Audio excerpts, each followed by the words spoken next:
Bienvenidos amigos a un nuevo encuentro con la ciencia. Estamos con el conocidísimo doctor en ciencias neuronales, de conocimiento, sexólogo, Teodoro Cáceres. Muchas gracias. Estimado amigo, gracias por esta entrevista que es en estos tiempos muy importante. Queremos conocer qué está pasando con la mente de los peruanos. Hay varios aspectos que me interesa mucho saber respecto a, por ejemplo, el tema principal de estos tiempos es la violencia.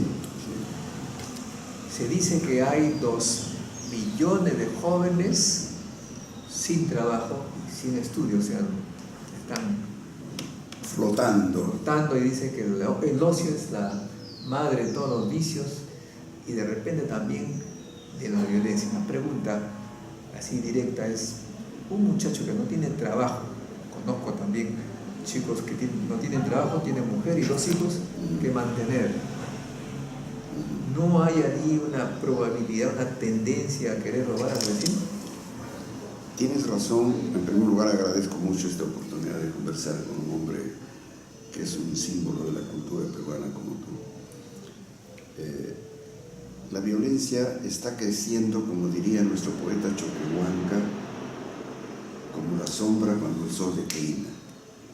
Este discurso que Choquehuanca lo hizo en homenaje a Bolívar es muy fácil de aplicar, parafraseando, a lo que ocurre hoy con la violencia.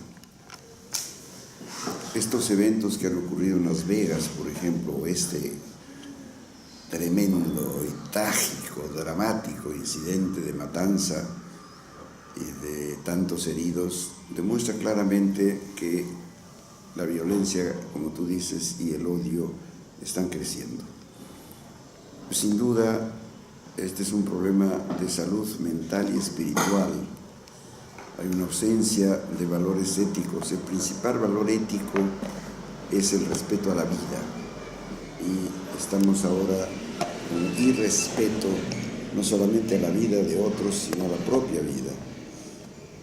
Vemos cómo las personas consumen drogas, cómo las personas no se respetan mutuamente y cómo en el mundo en general y en el Perú en especial, instituciones como la familia están en extinción. Por lo tanto, tenemos que hacer una separación entre agresividad y violencia. Todos necesitamos de la agresividad para poder avanzar, no solo evolutivamente, sino personalmente en la escalera, que podríamos decir como el título de un programa de televisión, la escalera del triunfo. Es necesario tener agresividad para superar obstáculos, para levantarse cuando se cae, seguir adelante cuando se tropieza. Esa es la agresividad que hemos heredado de los animales que nos han precedido. Es una herencia genética, etológica, es decir, tenemos la agresividad de los animales, desde los insectos hasta los mamíferos primates. Pero esa agresividad se transforma en violencia cuando el ser humano depreda por gusto, mata y roba a pesar que no necesita, pues búsqueda del poder, por ejemplo. Y esta conducta, este comportamiento, esta mentalidad violenta se aplica a veces hasta miembros más cercanos a uno, como los padres o los hijos. Hemos visto cómo los hijos ofenden y mandan matar a sus padres. Entonces, estamos en una onda y toda esta opinión que te doy, tal vez en exceso de palabras, es para significar que el problema es grave, está creciendo y hay que buscar medidas urgentes de solución y de prevención. Pero uno de esos asuntos es la desocupación. Sí, eso iba. La desocupación influye porque son necesidades básicas que tienen que superar. Esas necesidades están en función del hábitat. Todos los animales nos han enseñado que necesitamos un territorio. Esto es lo que se llama el instinto de territorialidad. Si no tenemos, inclusive en el trabajo, una oficina, un ambiente agradable donde estar, si en la casa no tenemos un lugar en donde nuestra intimidad tenga un sitio para vivir, si en la sociedad no tenemos un lugar social o laboral, entonces nuestro instinto de territorialidad fracasa. Y eso crea problemas. Si en una jaula construida para 3 ratas se colocan 4, se devoran. Eso se ha hecho experimentos al respecto. Absolutamente. ¿No? Entonces, primer instinto. Luego del hábitat, el alimento. No se puede dejar de comer un día. La necesidad de nutrirse es también un instinto, instinto básico. A los hijos, de comer a los hijos también. Cuando se tiene familia y se tienen responsabilidades familiares, este instinto es más urgente que si uno solo estaría con hambre. El instinto vestimentario.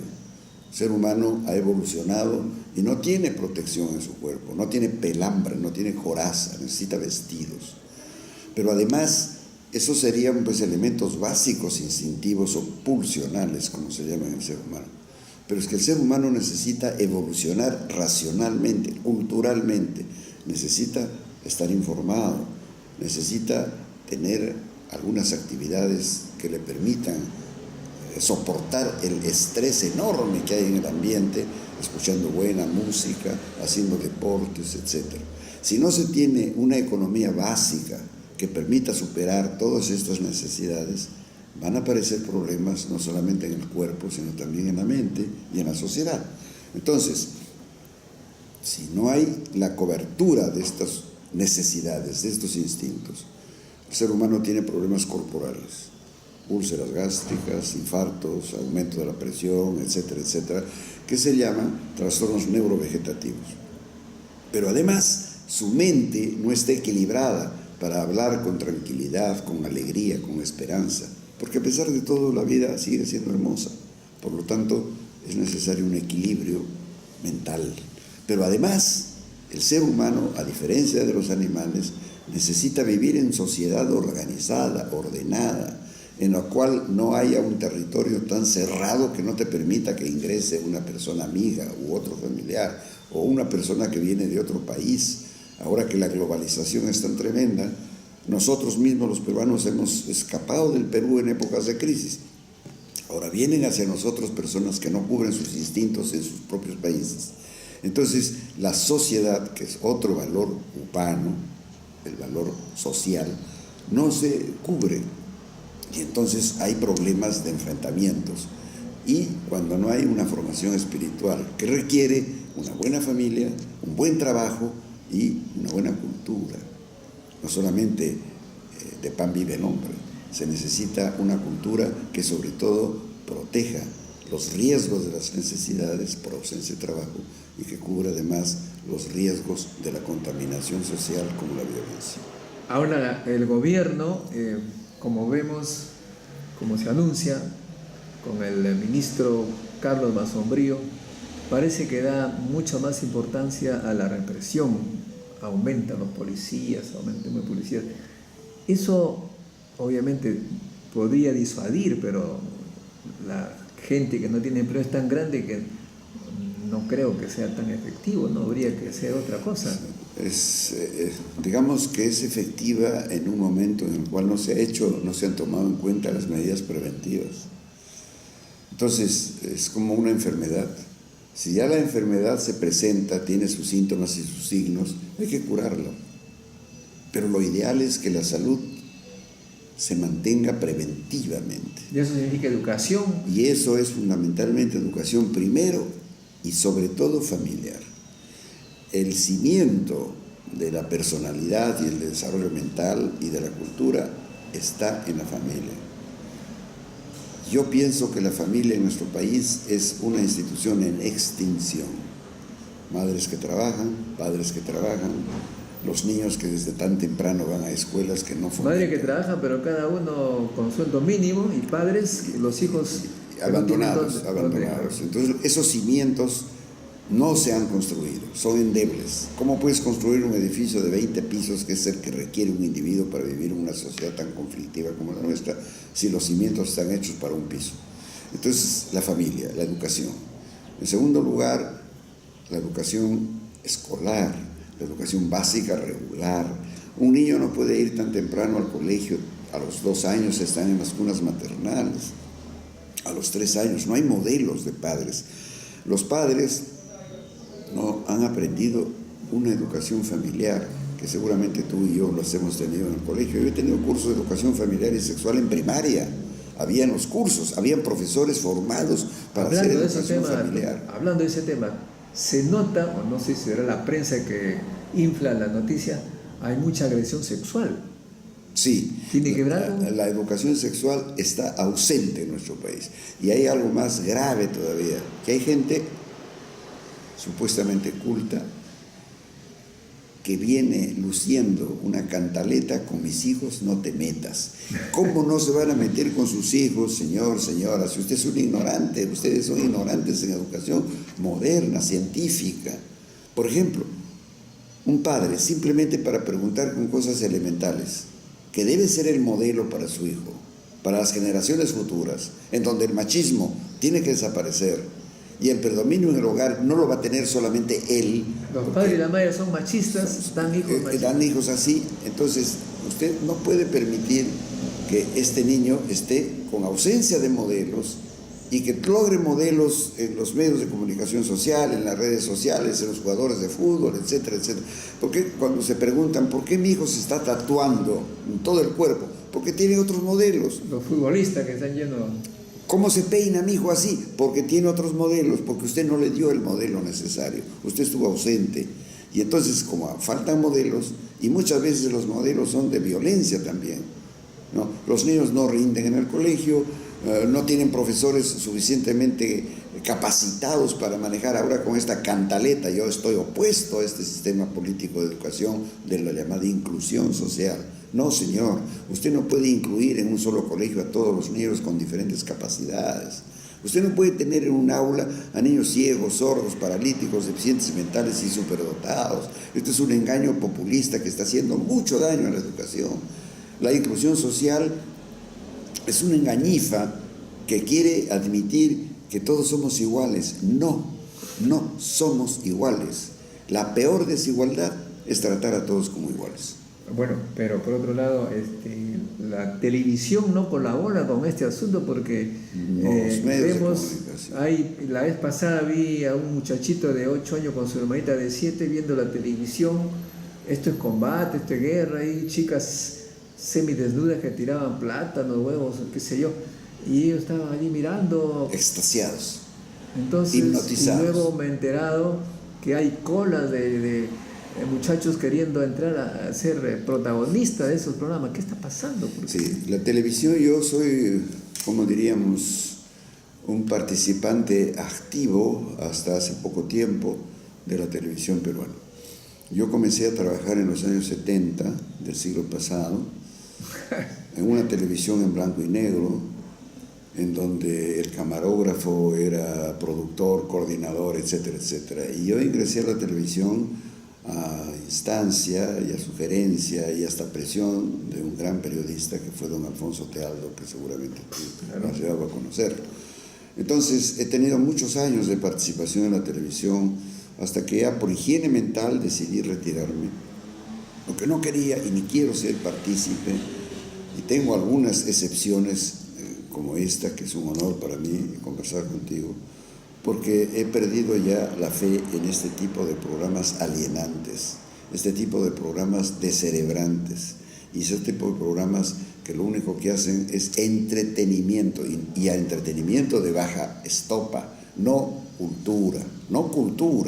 Entonces, había un periodista que tú recordarás que hablaba de fútbol, era un hombre más de 100 kilos de peso, no sé si alguna vez jugó fútbol, sí, no, Pocho, y decía, hay que darle a la gente lo que la gente quiere. Y el mismo sistema lo tuvo otro gran conductor de programas que a mi juicio es uno de los que hizo mucho daño a la cultura del Perú, a pesar del éxito que tuvo y del renombre que ha logrado y de la fama que tiene. Yo soy un disidente, don Augusto Ferrando. Él no hacía nada por el respeto a la cultura, por levantar el nivel de la gente. Entonces, A pesar de que habían esos programas, habían otros muy valiosos en radio, inclusive Radio Nacional, era una emisora que tenía programas de alto nivel, como por ejemplo la Universidad del Aire, que era un programa como el que tú tienes, en donde se impartía cultura de todo nivel, ¿no? Artístico, filosófico, científico, por supuesto. Entonces, los programas a los cuales tú te refieres son programas de entretenimiento ridículos, guachafos, ignorantes. Y lo que es peor, ya, rindamos culto a la belleza y a la cultura física, porque creen que cuando el cuerpo está muy lindo, ¿no? Inclusive artificialmente con cirugía plástica, cirugía estética o con esteroides, ¿no? Los chicos con grandes músculos, creen que les dan razón a los griegos, que dijeron mente sana y cuerpo sano. Es un error, es al revés de equivocarnos los griegos. En los griegos hay muchos errores, como el de Aristóteles, que dijo que el corazón era el órgano más importante del cerebro, del cuerpo, y que el cerebro no servía para nada. Grave error. El error de los griegos es haber dicho que la mente estaba sana si el cuerpo estaba sano. Es al revés. El cuerpo está sano si la mente está sana. Y los programas de televisión no hacen nada por la mente, están propiciando el cuerpo. Por eso es que cuando les preguntan, ¿cuál es la capital de Francia? Ay, no sé. ¿Dónde queda, no sé, pues Albania o Johannesburgo? No tienen la menor idea. Yo escuché un día que le dijeron a alguien, ¿quién es César Vallejo? Y para mi dolor, que hasta hoy lo tengo, cuando recuerdo, dijo, es el dueño de mi universidad o de una universidad. Esas ridiculeces son el producto de estas personas que ingresan a los medios de comunicación por la puerta falsa y que no tienen ninguna exigencia. Ahora, pero la televisión nacional, por más esfuerzos que hace, aparentemente ya la gente no la atiende. Está condicionada a comer basura. Yo he inventado, no sé si lo he inventado o lo he copiado de algún otro autor, que me disculpen si es así, pero ya, dejemos que la frase circule sin decir quién es el autor. Filosofía de las moscas, que dicen, coma basura, millones de moscas lo recomiendan. Eso es lo que está imperando en el Perú, la filosofía de las moscas. La gente conversa sobre lo que ha visto en la televisión. Usted no puede ir a la cama viendo noticieros como de algún canal que por vergüenza ajena, no digo el nombre en el número, con esas noticias truculentas, necrofílicas, que rinden culto a los asaltos, a las muertes, etcétera, etcétera. Están propiciando un gusto a la muerte, no a la vida. Ahora bien, pero también los programas de radio escucho, por ejemplo, que hacen de un partido de fútbol motivo de análisis largos, complejos, ¿no? En la radio importante que tiene el Perú, la más importante, la que escuchan todos. Entonces uno dice, caramba, este es una universidad del fútbol, me vuelven experto por lo menos sí, mentalmente, y ahora estamos hablando de fútbol todo el tiempo.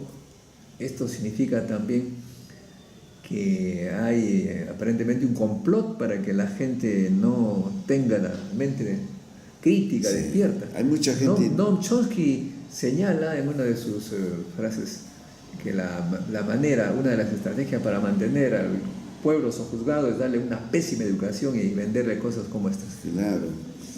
Yo tuve el honor de conocer a Noam y de invitarlo al Perú el año 73, cuando se me dio la responsabilidad de organizar un congreso sobre comunicación humana. Y él fue invitado para hablar de lingüística, era el creador de una nueva teoría sobre lingüística. Y ya en esos años él era uno de los intelectuales más famosos, de los que hoy tenemos varios y que repiten casi lo mismo, ¿no? La educación es fundamental y es básica, y si usted quiere tener un pueblo absolutamente ignorante, atrasado, involutivamente, no los eduque, hágalos gozar de esta especie de información basura, ¿no? La información de moscas. Y sin duda esto es lo que es... Pero ya de la época de los griegos se hablaba de pan y circo. Sí, los latinos eran de los romanos, dijeron eso, ¿no? Pero viene de la tradición griega el esfuerzo por dar cultura precozmente, a tal extremo que, hablando otra vez de sexualidad, la homosexualidad griega tuvo como fundamento básico la formación de la persona, incluyendo con la práctica sexual, y los grandes maestros como Sócrates, fundamentalmente, para hablar de otros igual, tenían jóvenes en su formación de púberes que incluía sus actividades sexuales. La homosexualidad tuvo ese criterio, ese carácter, ese objetivo formativo.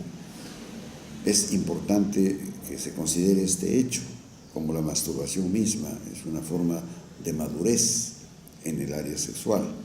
Pero todo eso ha sido penalizado, ha sido absolutamente considerado negativo para el ser humano. ¿Por qué?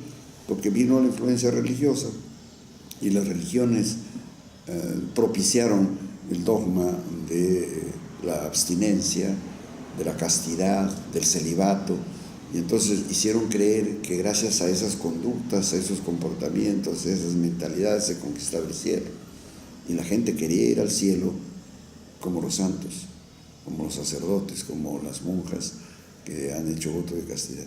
Pero eso ya no puede ser aceptado, no se puede aceptar, como cuando se dice que a los niños los trae la cigüeña. ¡Qué estupidez! Sobre todo en el Perú, en donde no hay cigüeñas, que digan por lo menos que los traen los cóndores, algo se diría. Bueno, también tenemos a Papá Noel, que en pleno verano se viste pues como en Suecia, ¿sí? Ahí está, esos son signos de lo que nosotros llamamos en psicología patológica y en psiquiatría, alienación. Claro. Bueno, estamos entonces en una sociedad alienada, pero aparentemente ahora feliz, viene el Papa y tenemos fútbol. Nadie ha dado importancia a una noticia que ha pasado desapercibida hace un par de semanas. El Perú sigue cayendo en nivel de competitividad. 4 escalones ha caído. Eso significa que... Tú hablas de una cosa media abstracta, pero mira, otra noticia que ha pasado totalmente desapercibida. Los ganadores del Premio Nobel de Medicina. Ah, cierto. Estos 3 grandes personajes que han ganado un premio por una serie de particularidades absolutamente hace poco tiempo desconocidas y difíciles de admitir que se iban a creer. ¿Cómo se regula el mecanismo circadiano evolutivo de las 24 horas del cuerpo humano en función de apetito, de sueño, de creatividad, etcétera, etcétera, etcétera? Eso debería servir como base para que todas las personas sepan que conservando esos niveles, esos ritmos, uno puede vivir más. Si usted no duerme siquiera 7 horas al día, si usted no come en sus horarios debidos y come cualquier cosa, si usted no tiene una higiene mental que le permita elaborar sustancias químicas que le desarrollen su inteligencia, usted está perdido, porque puede que viva hasta los 80, 90 años, pero demente, carcamán, como un mueble. Efectivamente, hay más o menos un periodo de entre 1 hora y media y 2 que la gente oscila entre... Hay variaciones, ¿no? Ciclos. Y cuando uno duerme tiene que además calcular, como tú lo dices, el momento en que más o menos va a dormir para que claro, no puede dormir a cualquier hora, y hay que prepararse para el sueño además. El ser humano, posiblemente algunas personas han heredado el ciclo circadiano, estos ciclos de sueño de algunos animales como los lirones o los perezosos, pero el ser humano necesita repartir las 24 horas en 8, en 3 periodos, en los cuales hay actividades deportivas, actividades laborales, hay actividades alimenticias y por supuesto creativas, y hay reposo. El sueño es el mejor sedante, el mejor psicotrópico, el mejor estimulante, es el mejor recuperador de la salud corporal y mental. Y evita un montón de enfermedades. Y evita porque aumenta las defensas inmunológicas. Y sin duda, esto es parte también de una educación que debieran darle a los medios de comunicación, porque el colegio ya está saturado. Si los padres no están educados Ni siquiera una madre sabe a veces preparar un biberón, porque lo que hace es agarra la leche aquí en su dorso de la mano, lo prueba y si a ella le gusta se lo enchufa a su hijo. No le han enseñado a descubrir que el niño recién nacido puede dar signos de placer o de displacer. No le han enseñado. Agarran a los niñitos recién nacidos y el papá le dice: ay, mi príncipe, mi adoración. ¿Qué va a entenderle esa criatura? Es como si a mí me hablaran ruso o me hablaran griego. Usted tiene que agarrar al niño y manejarlo con gestos, con angú, y verá usted qué le va a contestar. Pero enseñe eso. Cambiar pañales a papá, qué difícil.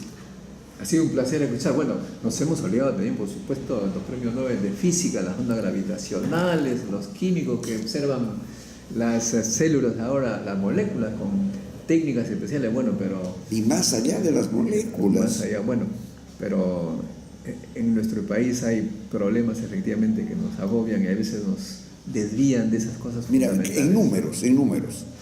Y en números no solamente cuantitativos de profesionales, sino en números económicos, lo que gana un futbolista y un físico teórico. No me haga llorar, pues. Entonces, ¿cuántos físicos teóricos tenemos en el Perú? Entonces, ¿qué esperanza tenemos alguna vez de arrascar, así como quieren ir a Rusia? ¿Por qué el objetivo no es alcanzar un premio Nobel? No en literatura, que otros países ya los tienen. En ciencias. Eso puede ser un objetivo nacional, ¿no? Así como este señor Kennedy dijo: vayamos a la luna. Así es. También un presidente debería hacer: hagamos esto. Un premio Nobel. Listo. Yo, mire, si tuviera que asesorar a algún candidato, ya no le diría pues agua para todos, cultura para todos. Objetivo número 1. ¿Qué me importa el Mundial de Fútbol? Alcanzar un premio Nobel en ciencias. Muchas gracias. Con esas palabras terminamos esta entrevista. Desafortunadamente el tiempo es... No, para mí ha sido un honor, Modesto, y te felicito por tener esta cualidad, que a veces es masoquismo también, de realizar esta labor de Para mí es un placer.